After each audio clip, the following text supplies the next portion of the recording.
people united will never be divided.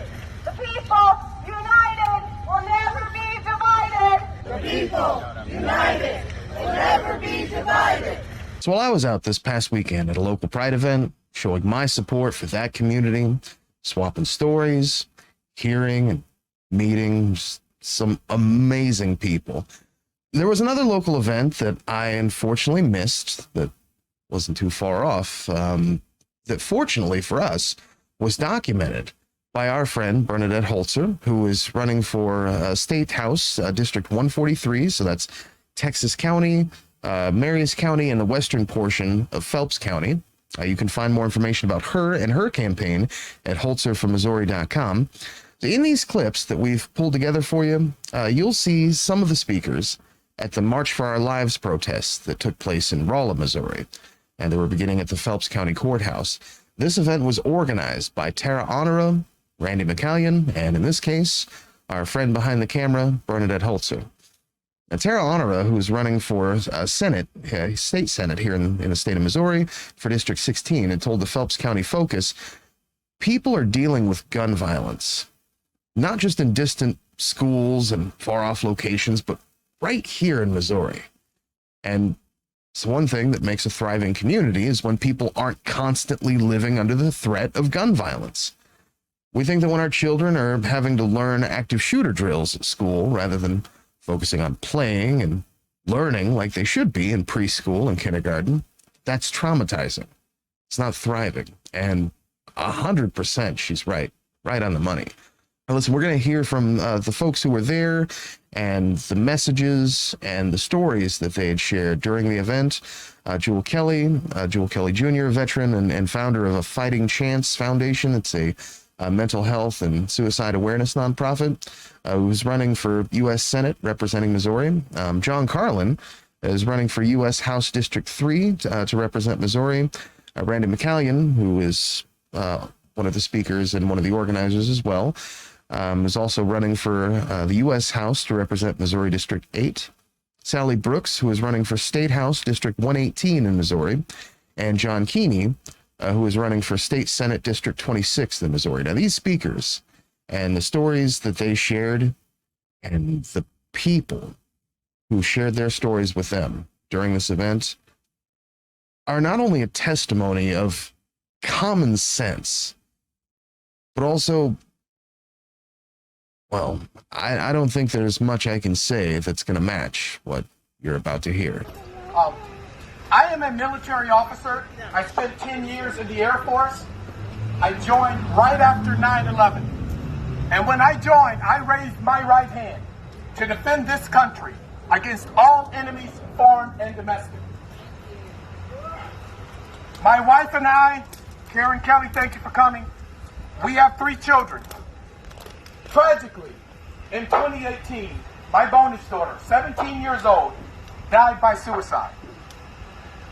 And we went through 4 stages of grief. The shock of her death, the anger of how did we miss the signs, the depression that she was gone forever, her body was, and then, but her spirit is still here, and then the 4th stage, which is acceptance. Nothing is going to change unless we change. And that's when we started a mental health foundation called A Fighting Chance. And the purpose of that is to promote the mental health first aid class, and then more importantly, and this is what we're doing here right now, it is to address the stigma and the bias. Now, we were not the only ones who experienced grief. In 2020, America experienced grief. We went through those 4 stages as a people. We went through shock, anger, depression, and acceptance. You remember where you were in May of 2020 when you saw George Floyd being handcuffed, face down, and a police officer with his sunglasses on the top of his head and his hands in his pocket. You remember the shock as you saw him being murdered. America also went through the 2nd stage of depression. There was a thing called COVID, and we saw 10, 100, 1,000, 100,000, 200,000, 300,000 and counting. We saw our loved ones die, and we saw them dying alone. But what made it worse It was our politics. Whether or not COVID was even real, whether or not the vaccine was a hoax, whether or not to wear a mask, America went through that stage of grief. And then the third stage, January 6th, anger.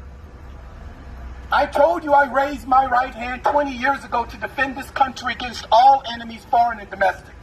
But 20 years ago, the enemy was foreign. It was Al-Qaeda. It was the Taliban. January 6th, the enemy was domestic. And I've never been so angry in my life. And that's when we moved to the fourth stage, acceptance. Nothing is going to change unless we change. Yes. So here's the question. The question isn't who can win. The question is, will you win? We win when we ban assault rifles so our kids can be safe in schools. Yes.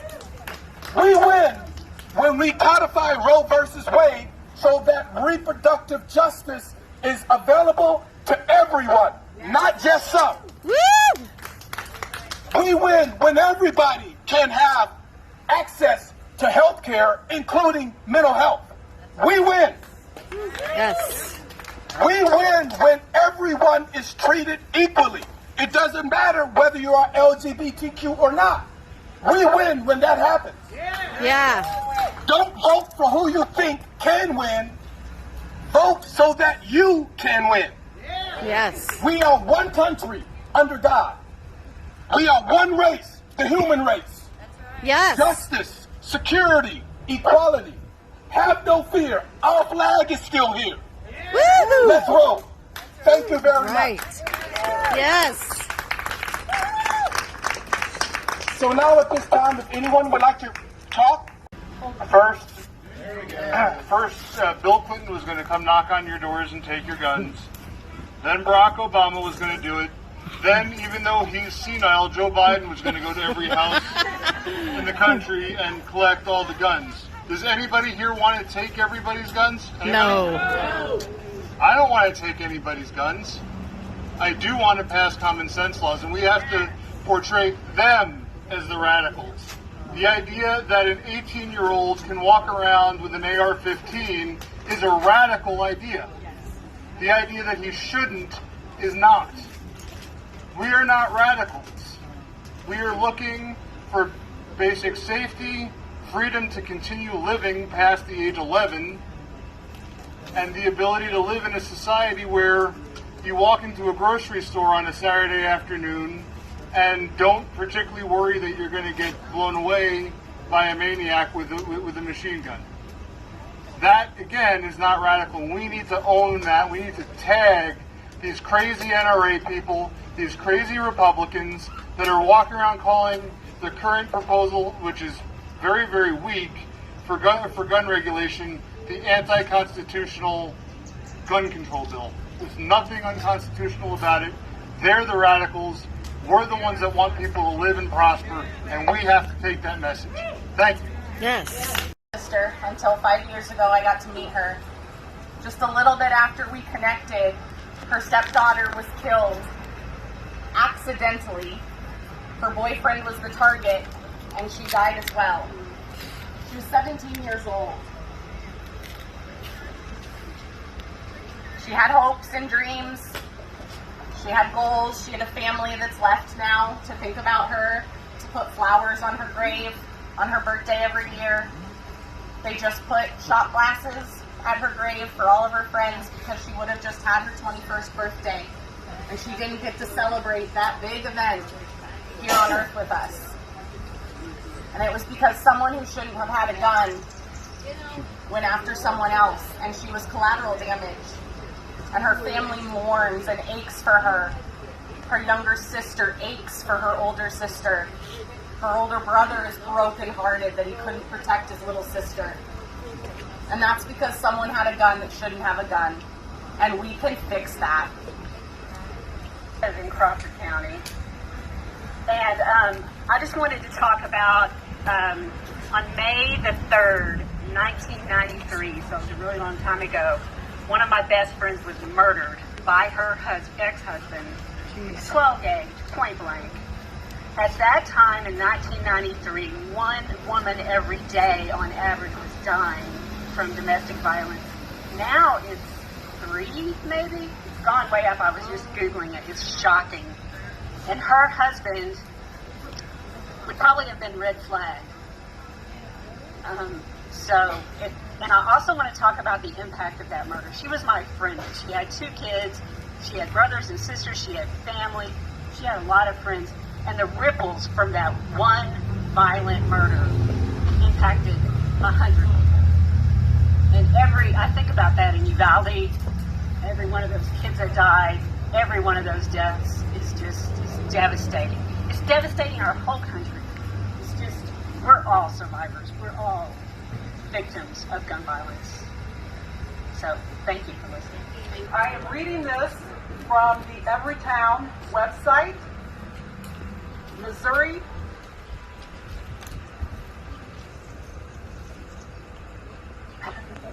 Missouri loses 1,288 Missourians to gun violence every year.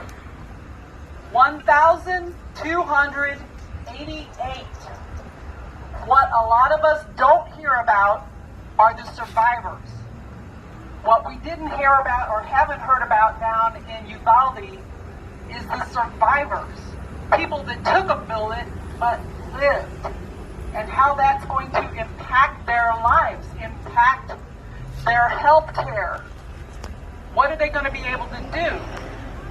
Are they going to fully recover? Or are the people of Texas going to have to support that person for the rest of their lives? The taxpayers, because of gun violence. Nobody ever talks about that. The ripple effect. As my friend Lisa from Crawford County mentioned, the ripple effect of gun violence. Just to protect your guns, 1,288 people in Missouri have died. Last year, this year, probably be more. Folks, we can do better. We can do better. We need background checks. We need to get the assault rifles back to the military and off our streets. Yes. We need this. Elect the officials that will do this.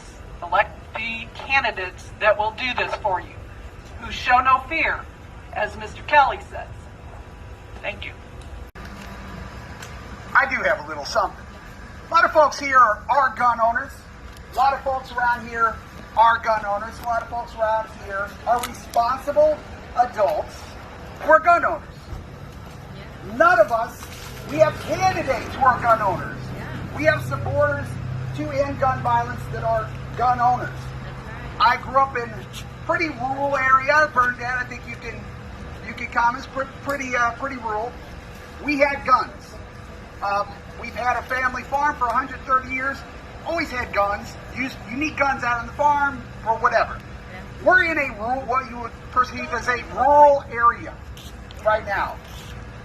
Actually, suicide is the #1 killer in rural areas. It's something I don't think is spoken about enough.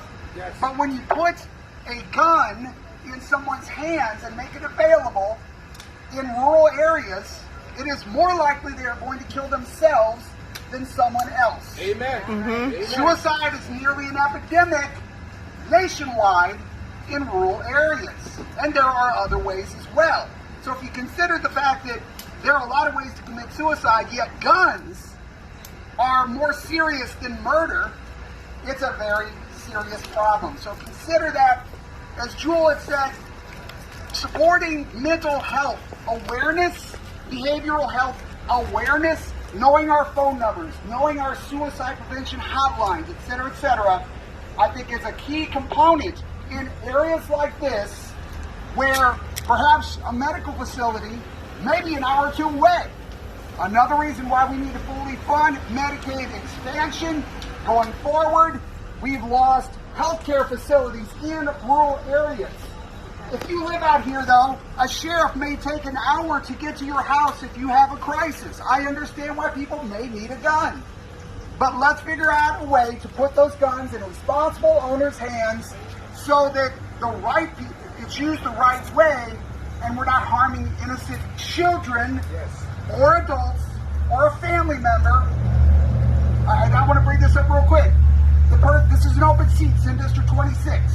Dave Schatz was the state senator for Senate District 26 for 8 years. His father murdered his family and killed himself in a murder-suicide. Dave Schatz, who represents this district, his father a number of years ago killed his family and killed himself. These issues touch Democrats, Republicans, young, old, foreign cities, and I appreciate everyone that came out today to stand up for not just us, but every single person that lives around us. Thank you. Thank you. Woo! The people united will never be divided. The people united